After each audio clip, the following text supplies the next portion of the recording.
कि सुमिरन चल रहा तो हम जी रहे हैं, अगर सुमिरन नहीं तो हमारी मृत्यु समझो। लोहे को जैसे काटने वाला काट डालता है, ऐसे ये वासनाएं काट डालती हैं साधक को। कौन त्रिभुवन में ऐसा पैदा हुआ कि उसका बाल बांका भी कर सके? तुम्हें सिद्धावस्था प्राप्त करने के लिए कोई विशिष्ट साधना नहीं करनी, क्योंकि जैसे बट वृक्ष की छाया में बैठे हुए को धूप नहीं लग सकती, ऐसे गुरु कृपा पात्र को माया नहीं सता सकती। अपने आप सिद्ध हो जाओगे, अपने आप भगवत प्राप्त हो जाओगे। समझो पहले, मोक्ष मूलम गुरु कृपाए। तुम ऐसा करो तुम्हारा काम हो जाएगा।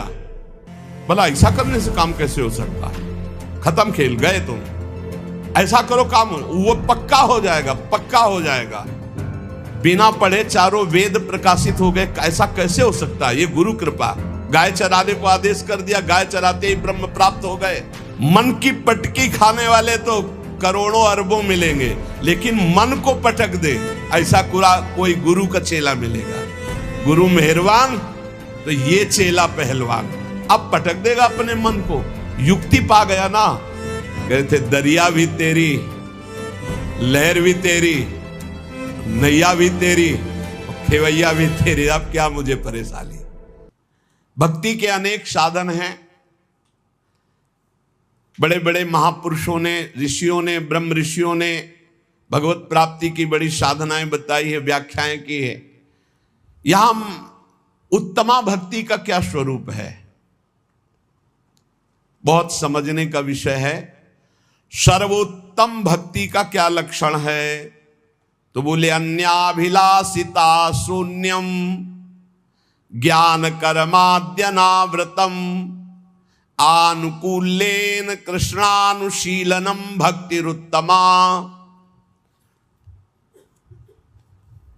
जो सौंदर्य माधुर्य निधि बड़े बड़े महात्मा, बड़े बड़े ब्रह्मज्ञानी तपस्वियों के भी मन को बरबस खींच लेते हैं। बड़ी अद्भुत रूप माधुरी जिनकी है, अनंत प्रभुता है जिनकी, अनंत ऐश्वर्य है जिनके। भगवान देवादिदेव महादेव और ब्रह्मा जिनकी आज्ञा का पालन करते हैं, जो उनके चिंतन में रहते हैं, वो सबके मूल आश्रय तत्व भगवान श्री कृष्ण चंद्र जो। अनुकूलता युक्त अनुशीलन, उत्तमा भक्ति का लक्षण श्री कृष्ण अनुकूल लेना। उत्तमा भक्ति अनुकूलता अर्थात श्री कृष्ण की रुचि में रुचि मिलाकर। कैसे जानेंगे श्री कृष्ण की रुचि क्या है? संपूर्ण गीता भगवान की आज्ञा है। भागवत में एकादश स्कंद में उद्धव जी को जो आदेश कर रहे हैं, हम सब भक्तों को आदेश कर रहे हैं। भगवान श्री कृष्ण की आज्ञा के अनुसार ही शरीर से क्रिया हो, वाणी से हम वही बोले जैसा भगवान का आदेश है, मन वही निरंतर कार्य करे जो भगवान की प्रियता का। इसे कहते हैं श्री कृष्ण अनुकूलेन प्रतिकूलस्य विसर्जनम। एक भी प्रतिकूल शरीर से आचरण ना हो, वाणी से शब्द ना हो, मन से संकल्प ना हो। श्री कृष्ण को प्रसन्न करना, श्री कृष्ण को सुख प्रदान करना, उनकी आज्ञा में रहना, ये अनुशीलन रूपा भक्ति श्री कृष्ण अनुकूलेन है। प्रभु के अनुकूल चलना। इस भक्ति की दो उपाधियां हैं उत्तमा भक्ति की। एक है अन्याभिलाषिता और एक है कर्म ज्ञान योगादि का। एक भी उपाधि जब तक रहती तब तक प्रेम का प्रादुर्भाव नहीं होता। जो उत्तमा भक्ति है वो अन्याभिलाषिता शून्य है, लेकिन अन्य कोई अभिलाषा है या कर्म या ज्ञान से संबंध है तो प्रेम प्रकट नहीं होगा। कल एक ज्ञानी आए थे, उन्होंने कहा कि हम 1.5-2 वर्ष से आपको सुन रहे हैं, बहुत परिवर्तन हुआ है, अच्छा लग रहा है, पर बीच बीच में हमारा मन उदास हो जाता है। आप प्रेम की बात करते हो, भगवान की बात करते हो, आप भक्ति की बात करते हो, तो भक्ति तो द्वैत है। और थोड़ा हमको ज्ञान मार्ग अच्छा लगता है, अद्वैत। तुमने कहा कौन से ज्ञानी हो तुम? प्रेम और भक्ति तुम अभी द्वैत समझते हो? अभी कहा तुम, अरे अद्वैत के आगे की प्रेम भक्ति की वार्ता हो रही, तुम समझ कहां पा रहे हो? दृष्टि गई तो बढ़िया मांग कढ़ी हुई थी और बढ़िया। तो हम कहा प्रभु अभी तो ब्रह्मबोध तो हुआ नहीं आपको, नहीं तो प्रेम को आप ऐसा नहीं कह सकते। प्रेम द्वैत नहीं होता। प्रेम गलियति साकरी तामे दो न समाए, तो द्वैत कैसे होगा प्रेम में? अद्वैत से फिर ये जो भाव आता है ये महान पवित्र द्वैत। पहले द्वैत से अद्वैत, और अद्वैत से जो द्वैत का भाव, ये महान, ये नहीं समझ में आएगा। इसमें तन मन के बिछड़े नहीं, चा बढ़े दिन रैन, कबों संजोग न मानही, देखई भरी भरी नयन। यहां अपनी ही सुदिना रही, एक रहो नंदलाल, एक रहो नंदलाल। का आपको ब्रह्म बोध है? ईमानदारी से बताओ, आपका शब्द कह रहा है कि आपको नहीं है। वह नहीं नहीं, अभी तो हम प्रयासरत है। फिर कैसे कह दिया कि हम द्वैत को बोलते हैं? द्वैत को नहीं बोलते, हम अपनी आत्मा को बोलते हैं। आत्मा हरिवंश प्रगट परमानंद सी हरिवंश। हम आत्म गुणगान कर रहे हैं, किसी और का गुणगान थोड़ी कर रहे हैं। आत्मा हरिवंश, हा हरि रा राधा बा वृंदावन सा सहचरी। वृंदावन में विराजमान सहचरियों के मध्य में श्यामा श्याम कौन है? हमारी आत्मा है। आत्मा हरिवंश प्रगट परमानंद सी हरिवंश प्रमाण मनम। श्री हरिवंश विदित विधि वेदम, श्री हरिवंश जो तत्व अभेदम। हम अभेद तत्व का वर्णन कर रहे हैं। कहाँ हो तुम? भेद में हो, इसलिए तुम्हें भेद का चश्मा लगा है तो भेद ही दिखाई देगा, और अभेद का चश्मा लगा है तो अभेद दिखाई देगा। कर्म ज्ञान योगादि मिश्रण नहीं है हमारी भक्ति में, ये विशुद्ध भक्ति है। अब या में मिलो नहीं मिले न कछु, जब खेलत रास सदा बल में।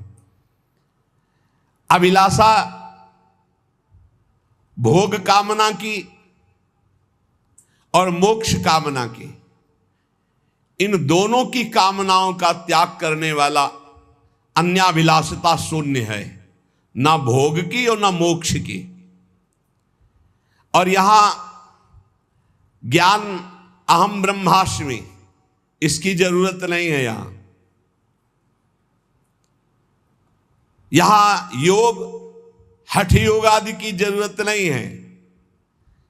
यहां कर्म किसी फलाकांक्षा से नहीं होता है, किसी लौकिक पारलौकिक भोगों के लिए नहीं होता है। हां, यहां ज्ञान है क्या? भगवान की दिव्य मंगलमय रहस्य का, स्वरूप का, भजन का, तत्व का, सब में विराज। सर्वान वस्तुतया निरीक्ष परम स्वाराध्य बुद्धिर्मम। यहां योग है पर हठ योग नहीं। यहां चित्त की वृत्ति का निरोध करके निरंतर प्रियालाल में स्थित रखना, ये योग है। भगवान के रूप गुण लीला चरित्र आदि में तल्लीन रहना, ये योग है। यहां कर्म है, लोक परलोक के भोगों के लिए नहीं, प्रियालाल की सेवा के लिए। तो ज्ञान योग, अष्टांग योग या कर्म योग यहां इस तरह से नहीं है, प्रेम भक्ति का वर्धन करने वाला है। जो सकाम भक्त है, प्राय लाखों भक्तों में कोई एक निष्काम होता हो तो होता हो, उसमें भी संशय है नहीं। लोक परलोक की, मोक्ष की, कल्याण की, पापनाश की, सुख की कामना कुछ न कुछ बनी ही रहती है। सकाम भक्ति 3 प्रकार की होती है। जो भोगों की चाह, या हमारा नाम हो जाए, हमारी कीर्ति हो जाए, हमारा ऐश्वर्य हो जाए। बड़ा विचित्र खेल है। अपना नाम करना, गुणगान प्रभु का गा रहे हैं, नाम अपना चाहते हैं। कीर्ति प्रभु की गा रहे हैं, कीर्ति अपनी चाहते हैं। प्रभु की बात कर रहे हैं, प्रतिष्ठा अपनी चाहते हैं। भक्ति का स्वांग है, कामना है, यश कीर्ति नाम प्रतिष्ठा, विषय भोग, ऐश्वर्य, समुदाय। जिनके एक रोमकूप में अनंत ब्रह्मांड वास करते हो मेरे प्रीतम है, वो काफी हैं, तुम्हारी जरूरत नहीं। तुम्हें जरूरत हो तो आओ, हमें तुम्हारी जरूरत नहीं है, तुम्हें जरूरत है तो द्वार खुला है। दिखरावा माते तिन अद्भुत रूप प्रचंड रोम रोम प्रतिलागे कोटि कोटि ब्रह्मांड ब्रह्मांड निकाया निर्मित माया रोम रोम प्रतिवेद कहे। आए हो तो भगवान है, आप हमारे आदर है, कभी ना आओ तो प्रश्न नहीं होगा। आए की हुज्जत नहीं, गए की तलाश नहीं, भरोसो दृढ़ इन चरणन के रो। जब हमारे अंदर सकामता होती है तो विषय भोग की, यश कीर्ति की, ऐश्वर्य की, मान प्रतिष्ठा की, तो वो भक्ति रूप ले लेती राजसी भक्ति।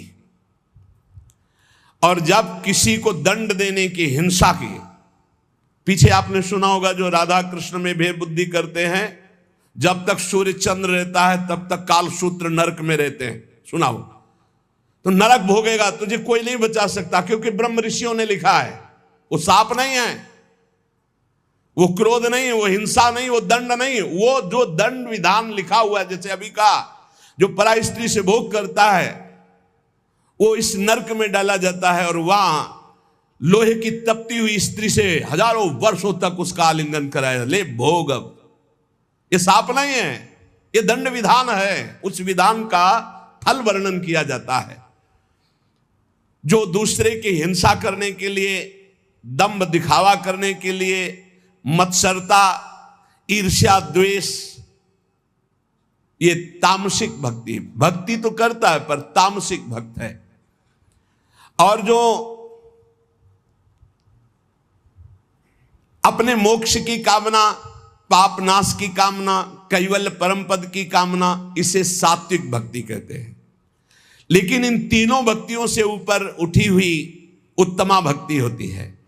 उत्तमा भक्ति चित स्वरूपा होती है।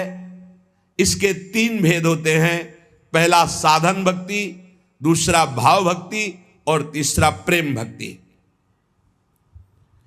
इंद्रियों के द्वारा सारी की सारी चेष्टा प्रभु के लिए होना, जैसे नाम कीर्तन करना है, नाम जप करना है, लीला चरित्र सुनना है, सेवा करना है, परिक्रमा करना, इंद्रियों के द्वारा, कर्मेंद्री ज्ञानेंद्री के द्वारा मन सहित सारी चेष्टाएं प्रभु के लिए होना, उसे साधन भक्ति कहते हैं। इस साधन भक्ति में दो गुण प्रकाशित होते हैं बड़े जोर के, क्लेशग्नि, शुभदायिनी। सारे क्लेश नष्ट कर देती है साधन भक्ति। उत्तमा भक्ति के तीन साधन, तीन, पहला है साधन भक्ति, दूसरा है भाव भक्ति, तीसरा है प्रेम भक्ति। इस भेद को समझो। पहले साधन भक्ति अगर पहली सही है तो दूसरी आ जाएगी भाव भक्ति, और भाव भक्ति सही है तो तीसरी प्रेम लक्षणा भक्ति जागृत हो जाएगी। पहली में ही कितना लाभ शुरू हो जाता साधन भक्ति में, क्लेशग्नि, संपूर्ण क्लेशों का नाश हो जाता है। क्लेश किससे होते हैं? तीन से क्लेश होते हैं, पाप से, वासना से, अविद्या अज्ञान से। जब हम साधन भक्ति करते हैं, साधन भक्ति का मतलब समझे मन सहित पांच ज्ञानेंद्रियों, पांच कर्मेंद्रियों से जितना कुछ बन रहा है वो सब प्रभु की प्रसन्नता के लिए।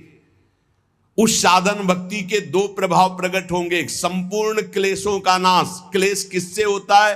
तीन बातों से, पाप से क्लेश होता है, वासना से क्लेश होता है और अज्ञान से क्लेश होता है। ये साधन भक्ति में ज्ञान प्रकाशित हो जाता है, संपूर्ण वासनाएं भस्म हो जाती है और पाप नष्ट हो जाता है। इसलिए क्लेशग्नि, संपूर्ण क्लेश का नाश साधन भक्ति में ही हो जाता है।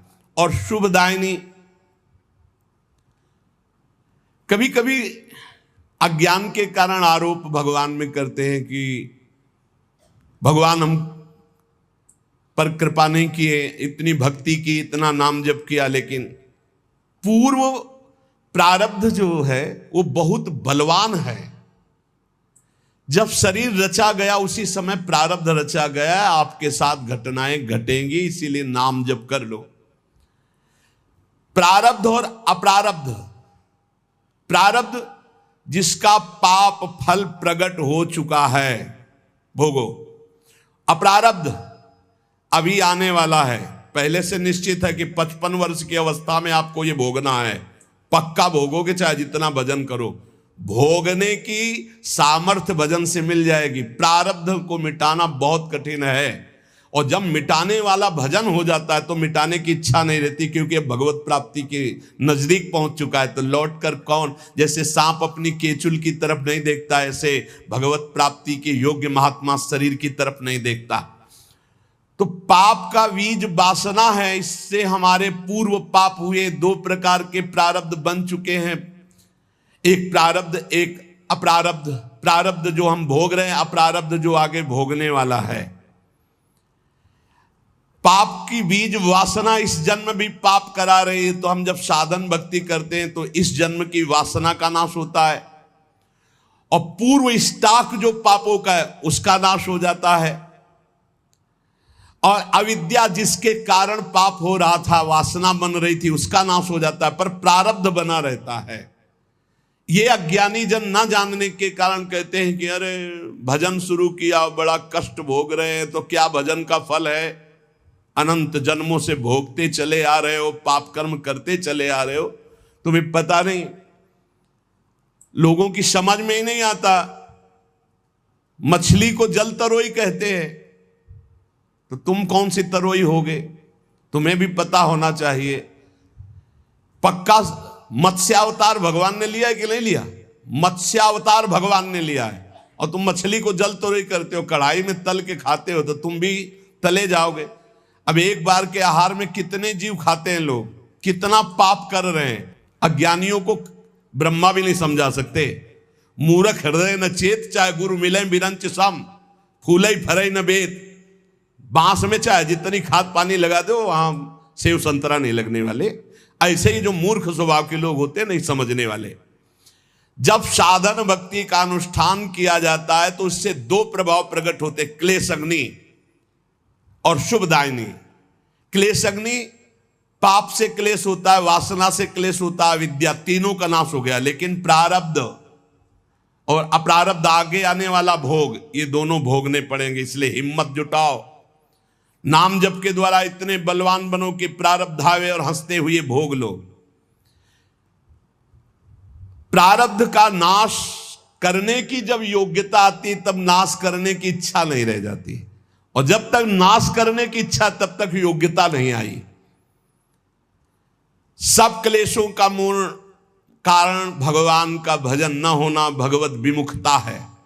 तो जब हम भक्तों के संग के प्रभाव से साधन भक्ति का अनुष्ठान करते हैं, तो सारे क्लेशों का, दुखों का नाश हो जाता है। अब आगे दुख नहीं है, बस इतना ही है रास्ता जिसको आप भोग ले। सर्व दुख नाशकत्व, ये क्लेश अग्नि से हो गया।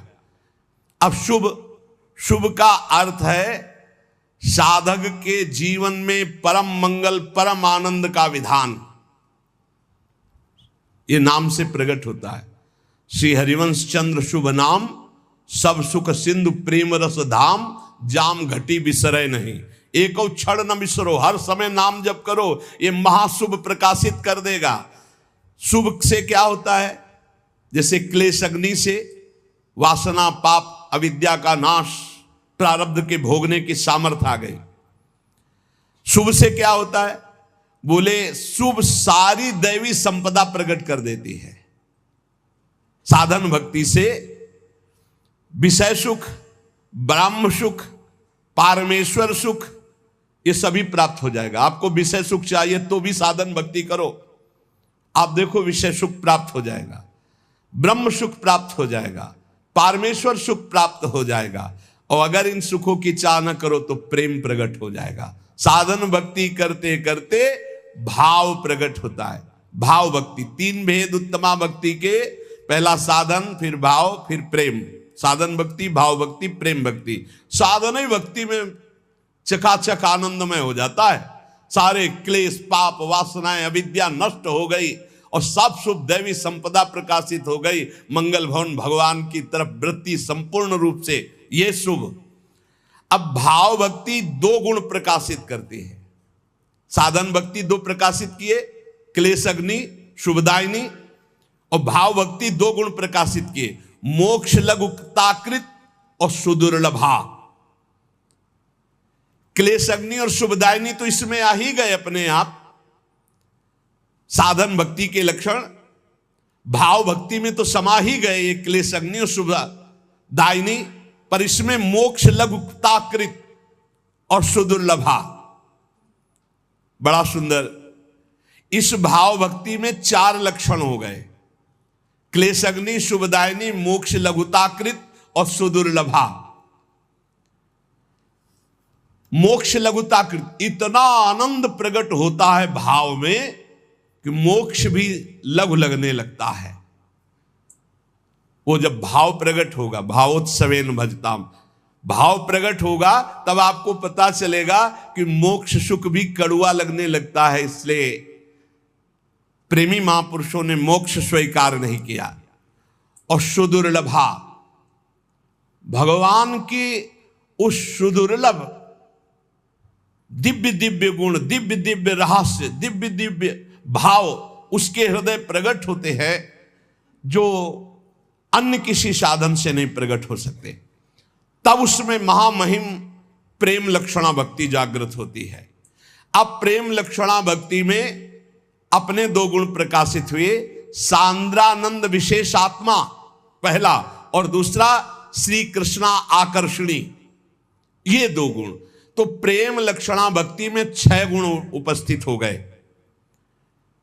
जो साधन भक्ति में क्लेशग्नि शुभदायिनी और भाव भक्ति में मोक्ष लघुताकृत और सुदुर्लभा, ये तो प्रेम भक्ति में है ही। और प्रेम भक्ति के अपने 2 मिल गए, सांद्रानंद विशेषात्मा और श्री कृष्णाकर्षणी भक्ति 6 लक्षणों से युक्त हो गई। क्लेशग्नि शुभदा, मोक्ष लघुताकृत सुदुर्लभा, सांद्रानंद विशेषात्मा, श्री कृष्णाकर्षणी सा। क्लेश नाशनी शुभदायिनी इस साधन भक्ति में हो गया। मोक्ष लघुताकृत का तात्पर्य है धर्म अर्थ काम मोक्ष, ये सब व्यर्थ नजर आने लगते हैं जब भाव प्रकट होता है। श्रीमद् राधा सुधानिधि में धर्माद्यर्थ चतुष्टयम विजयताम किम तद वृथा वार्ताया, धर्म अर्थ काम मोक्ष की बेकार की वार्ता हमारे सामने कहते हो, जगत में विजयी रहे मेरे सामने। जैसे भाव में डूबे हुए भरत जी महाराज कह रहे हैं, अर्थ न धर्म न काम रुचि गति न चहो निर्वाण, जन्म जन्म रति राम पद यह वरदान नान। तो मोक्ष लघुताकृत का तात्पर्य है सालोक्य सारूप्य सामीप्य सारिष्ट सायुज्य, 5 प्रकार के मोक्षों का भी त्याग। दीयमानम न गृहणत्य बिना मत सेवनम जनाहा। धर्म अर्थ काम की तो बात जाने दो, 5 प्रकार के मोक्षों का भी त्याग हो जाता है जब भाव भक्ति का प्रादुर्भाव होता है। और सुदुर्लभा, सब सिद्धियां, बड़े बड़े सुख, बड़े बड़े लाभ, बड़े बड़े रहस्य, ये सब उसके सामने होते हैं जो भाव भक्ति में डूबा हुआ महापुरुष है। परंतु वो अपनी भाव भक्ति की प्रधानता से शीघ्र उन सबको क्रॉस करके प्रेम में पहुंचने वाला है, इसलिए किसी को स्वीकार नहीं करता, सब कुछ न्यौछावर कर देता है अपने प्रीतम के लिए और कृपा पर निर्भर हो जाता है। तब उसके अंदर प्रेम लक्षणा भक्ति जागृत होती है और उसका गुण प्रकट होता सांद्रानंद विशेषात्मा।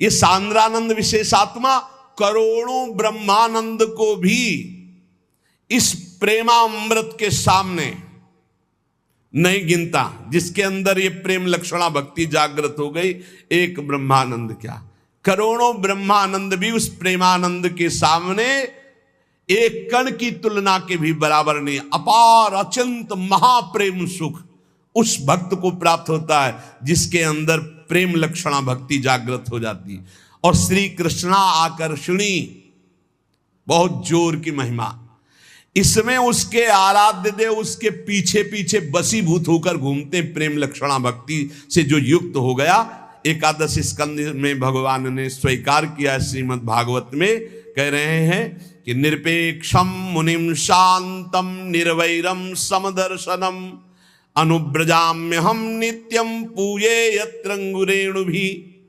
जो निरपेक्ष है, किसी की अपेक्षा नहीं रखते, मननशील है, हर समय मेरा मनन करते रहते मुनिम, और शांतम, जो हर द्वंद्व को शांत भाव से सह जाते हैं।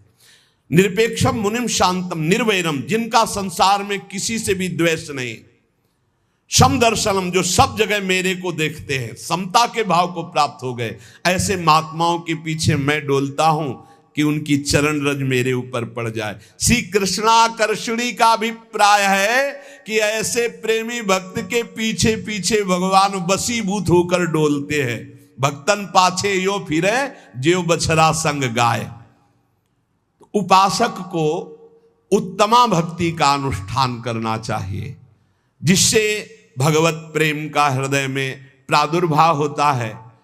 उत्तमा भक्ति के लिए साधन भक्ति अत्यंत अनिवार्य है, और साधन भक्ति का स्वरूप श्री महामहिम दादू दयाल जी कह रहे हैं, हम जीवें इहि आसरे सुमिरन के आधार, दादू छिटके हाथ सो तो हमको बार न पार। बड़े महापुरुषों ने कहा है कि सुमिरन चल रहा तो हम जी रहे हैं, अगर सुमिरन नहीं तो हमारी मृत्यु समझो। परम महामहिम श्री नानक साहब जी की भीड़ कि नाम है तो हम जीवित है, नाम नहीं तो। अगर नाम छूटा, सुमिरन छूटा तो मानो हमारी मृत्यु हो गई। हमारा जीवन ही नाम है। ये ऐसा उत्तमा भक्ति के लिए सुमिरन चाहिए। उत्तमा भक्ति का साधन इस कोटि का चाहिए कि नाम है तो हम जीवित हैं, नाम नहीं तो देवर्षि नारद जी कह रहे तद स्मरणेन परम व्याकुलते थी। हम परम व्याकुल हो जाए, नाम छूट जाए तो। भाई यहाँ राग द्वेष नाना प्रकार के विकारों की धूम मची हुई है, और उसको हटाने के लिए नाम है, उसको पकड़ नहीं रहा साधक। दादू विषय विकार सो जब लग मन राता, तब लग चीत न आवई त्रिभुवन पति दाता। जब तक मन विषयों में लगा हुआ, नाम जप नहीं कर रहे, तो तुम्हारा चित्त त्रिभुवन पति भगवान में रति को प्राप्त नहीं हो सकता।